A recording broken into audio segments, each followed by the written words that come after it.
हर दिन की तरह आज भी आप सभी का रेगुलर एकेडमी में स्वागत है और मैं आशा करती हूँ कि आप सब मस्त एवं स्वस्थ होंगे। आज की क्लास में हम लोग डीएलएड के हिंदी के वैसे क्वेश्चनों को देखेंगे जो आपके एग्जाम में गर्दा उड़ा देगा, क्योंकि ये सभी प्रश्न स्पॉट द्वारा जारी किया गया प्रश्न है। हम लोगों के पास समय बहुत कम बचा है, तो चलिए प्रश्न की ओर बढ़ते हैं। उससे पहले आप लोग वीडियो को लाइक और चैनल को सब्सक्राइब कर लें ताकि हर क्लास का नोटिफिकेशन सबसे पहले आप तक पहुंच पाए। तो फर्स्ट प्रश्न ही आप लोगों का स्वागत करता है। तो देखिए प्रश्न बोल रहा है, स्वागत का संधि विच्छेद क्या होगा। हमें बताना है कि स्वागत का संधि विच्छेद क्या होगा। इसका ऑप्शन दिया है स्व प्लस आगत, सु प्लस वागत, स्व प्लस गत और सु प्लस आगत। इसका करेक्ट जो आंसर होगा वो ऑप्शन नंबर डी हो जाएगा, सु प्लस आगत, जो कि स्वागत शब्द का सही संधि विच्छेद है। तो चलिए आगे की ओर बढ़ते हैं। देखिए यहाँ पे हमारा अगला प्रश्न है, राम तज्जु पै गुरु ना बिसारू, गुरु के सह सम हरिण को न निहारू। उपयुक्त पंक्तियों में किसको महत्व दिया गया है। इसका ऑप्शन दिया है हरि को, विश्व को, राम को और गुरु को। इसका करेक्ट जो आंसर होगा वो ऑप्शन नंबर डी हो जाएगा, गुरु को महत्व दिया गया है। तो चलिए अगले प्रश्न की ओर चलते हैं। देखिए यहाँ पे हमारा अगला प्रश्न है जो कि VVI है, इसलिए आप लोग अच्छे तरीके से याद रखिएगा। इस विषय पर एक भी अच्छी पुस्तकें नहीं है। इस वाक्य में अशुद्धि है, यानी हमें बताना है कि कौन अशुद्धि है। इसका ऑप्शन दिया है संज्ञा संबंधी, कारक संबंधी, लिंग संबंधी और वचन संबंधी। इसका करेक्ट जो आंसर होगा वो ऑप्शन नंबर डी हो जाएगा, वचन संबंधी। इस वाक्य में वचन जो है अशुद्धि, वह वचन संबंधी अशुद्धि है। तो चलिए अगले प्रश्न की ओर चलते हैं।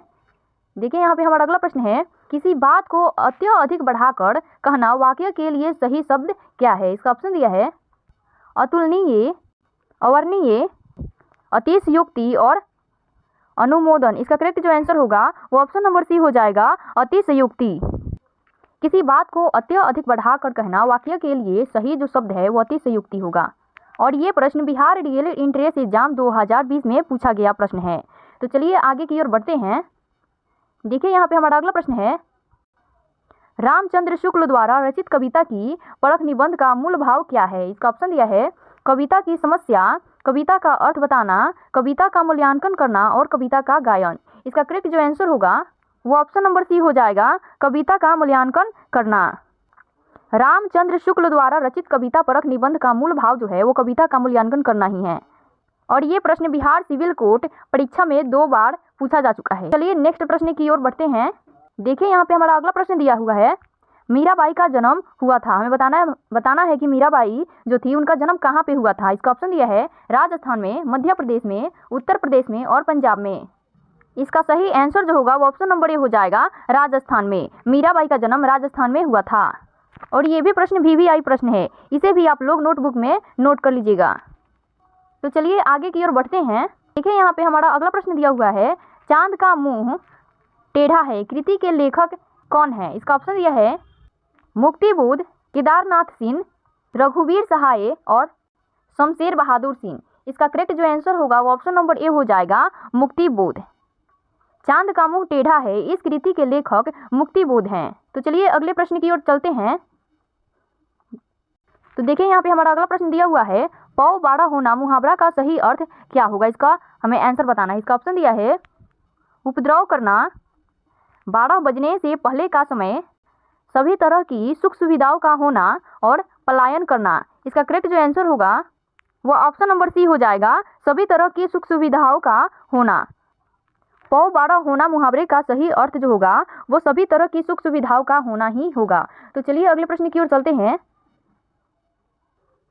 आगे बढ़ने से पहले आप लोग वीडियो को लाइक और चैनल को सब्सक्राइब कर लें ताकि हर नोटिफिकेशन आपको सही समय पर पहुंच पाए। आपको चिंता करने की कोई ज़रूरत नहीं है, क्योंकि इस वर्ष कटअप बहुत कम जाएगा। अब आप ये मत सोच लेना कि पूरा कम जाएगा। अगर आप अपने मेहनत को और आगे बढ़ा दे तो आपका सिलेक्शन पक्का होगा। आप लोग अपने मेहनत को रखिए जारी, तो कॉलेज मिलेगा सरकारी। तो आइए नेक्स्ट प्रश्न को देखते हैं। तो देखिए यहाँ पे हमारा अगला प्रश्न है, निम्नलिखित में से कौन सा वाक्य अशुद्ध है। हमें बताना है कि इन सभी ऑप्शनों में से कौन सा वाक्य अशुद्ध है। इसका ऑप्शन दिया है शब्द केवल संकेत है, विष्णु के अनेकों नाम है, राम का स्वास्थ्य ठीक है, सभी लोग अपनी राय दे। इसका करेक्ट जो आंसर होगा वो ऑप्शन नंबर बी हो जाएगा, विष्णु के अनेकों नाम है, जो कि अशुद्ध है। तो चलिए आगे के प्रश्नों को देखते हैं। तो देखिए यहाँ पे हमारा अगला प्रश्न है, ब्रेल पद्धति में बिंदुकित पैटर्न की संख्या कितनी होती है? इसका ऑप्शन दिया है 44, 63, 60 और 70। इसका करेक्ट जो आंसर होगा वो ऑप्शन नंबर बी हो जाएगा 63। ब्रेल पद्धति में बिंदुकित पैटर्न की जो संख्या होती है वो 63 होती है। तो चलिए अगले प्रश्न की ओर चलते हैं। देखिए यहाँ पे हमारा अगला प्रश्न है, मेहनत को खीर अच्छी लगती है वाक्य किस कारक का उदाहरण है? ये प्रश्न मोस्ट वीवीआई प्रश्न है क्योंकि बिहार डीएलएड इंट्रेंस एग्जाम 2018 में पूछा गया था। तो देखिए इसका ऑप्शन दिया है कर्म कारक, अधिकरण कारक, संप्रदान कारक और संबंध कारक। इसका करेक्ट जो आंसर होगा वो ऑप्शन नंबर सी हो जाएगा संप्रदान कारक। मेहनत को खीर अच्छी लगती है वाक्य का संबंध संप्रदान कारक से है। तो चलिए अगले प्रश्न की ओर चलते हैं। देखिए यहाँ पे हमारा अगला प्रश्न है।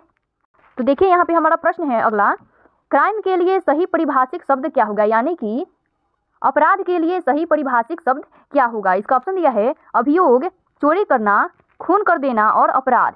इसका करेक्ट जो आंसर होगा वो ऑप्शन नंबर डी हो जाएगा अपराध।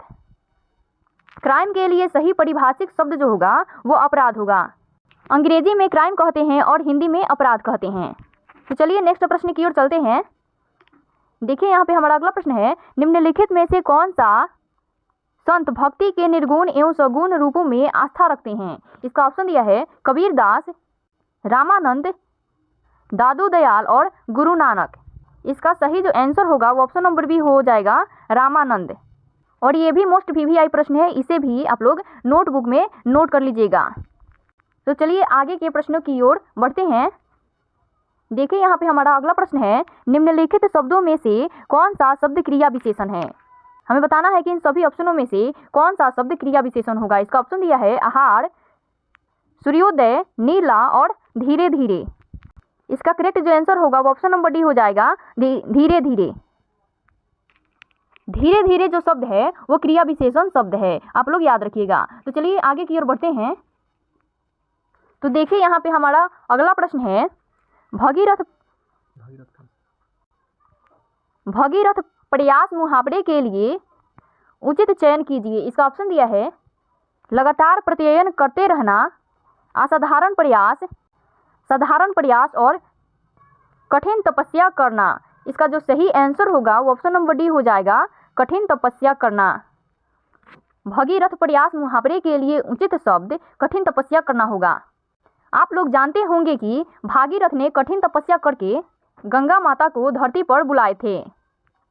तो चलिए आगे के प्रश्नों की ओर चलते हैं। तो देखिए यहाँ पे हमारा अगला प्रश्न है।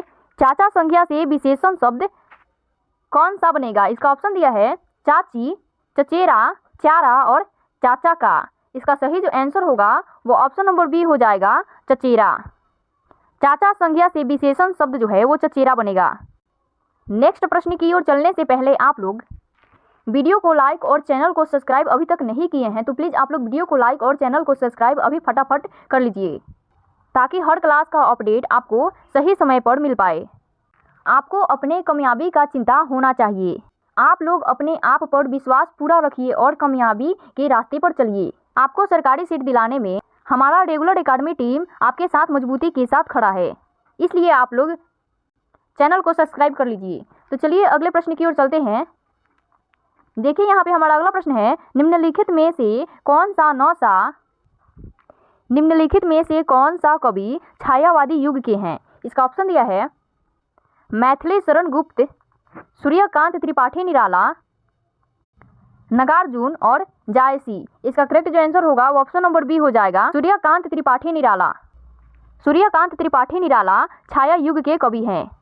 तो चलिए अगले प्रश्न की ओर चलते हैं। तो देखिए यहाँ पे हमारा अगला प्रश्न है, निम्नलिखित में से कर्मवाच्य वाक्य का चयन कीजिए। ये प्रश्न मोस्ट वीवीआई प्रश्न है, आपके एग्जाम में 100% आने की संभावना बन रही है। तो देखिए इसका ऑप्शन दिया है ईश्वर द्वारा हमारी रक्षा नहीं की जाती, ईश्वर हमारी रक्षा करेंगे, ईश्वर ने हमारी रक्षा की, ईश्वर द्वारा हमारी रक्षा की जाती है। इसका सही आंसर जो होगा वो ऑप्शन नंबर ए हो जाएगा ईश्वर द्वारा हमारी रक्षा नहीं की जाती है। तो चलिए अगले प्रश्न की ओर चलते हैं। देखिए यहाँ पे हमारा अगला प्रश्न है, निम्नलिखित में से कौन सी रचना विष्णु प्रभाकर जी की नहीं है? इसका ऑप्शन दिया है आवारा मसीहा, प्रकाश और परछाइयाँ और बादलों के पार, अर्धनारीश्वर। इसका करेक्ट जो आंसर होगा वो ऑप्शन नंबर सी हो जाएगा, बादलों के पार।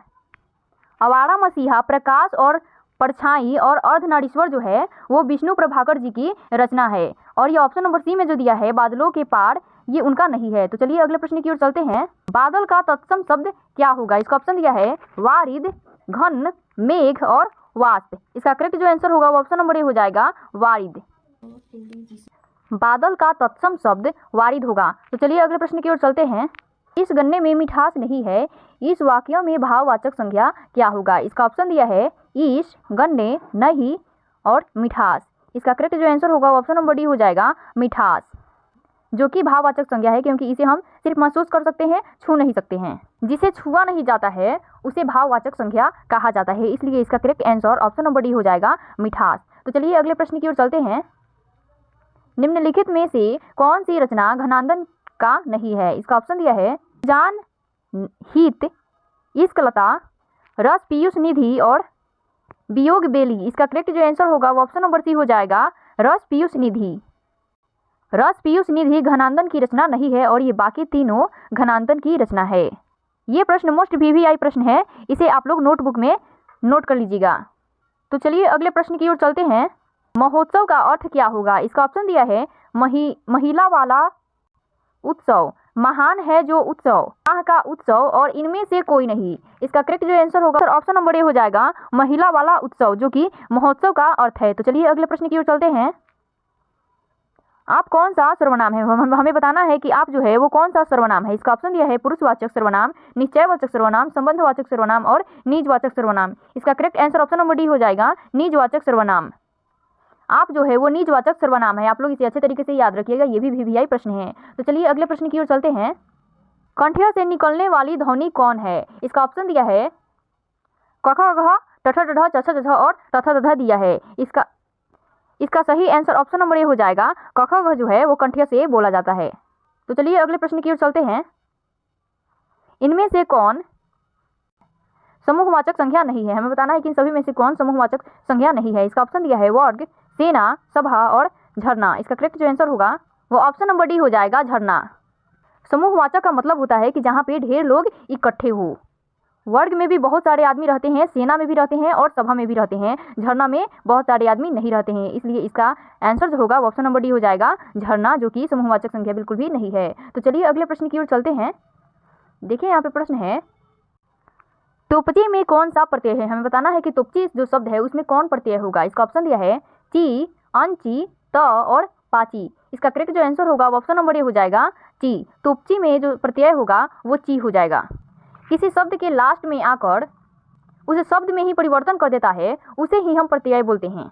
देखिए यहाँ पे तोप पहले से ही था और उसमें ची जुड़ गया है तो इसे तोपची कर दिया है, यानी इसमें पूरा परिवर्तन कर दिया है। तो चलिए अगले प्रश्न की ओर चलते हैं। उससे पहले आप लोग वीडियो को लाइक और चैनल को सब्सक्राइब कर लीजिए ताकि हमारे क्लास का हर अपडेट आपको सही समय पर मिल पाए। इस बार सरकारी कॉलेज में सीट बढ़ सकता है, आप अपने प्रयास में लगे रहिए क्योंकि प्रयास करने वालों को कभी हार नहीं होता। तो चलिए अगले प्रश्न की ओर चलते हैं। यहाँ पे प्रश्न है, सव्यसाची किसका पर्यायवाची शब्द है? इसका ऑप्शन दिया है कृष्ण, अर्जुन, विष्णु और युधिष्ठिर।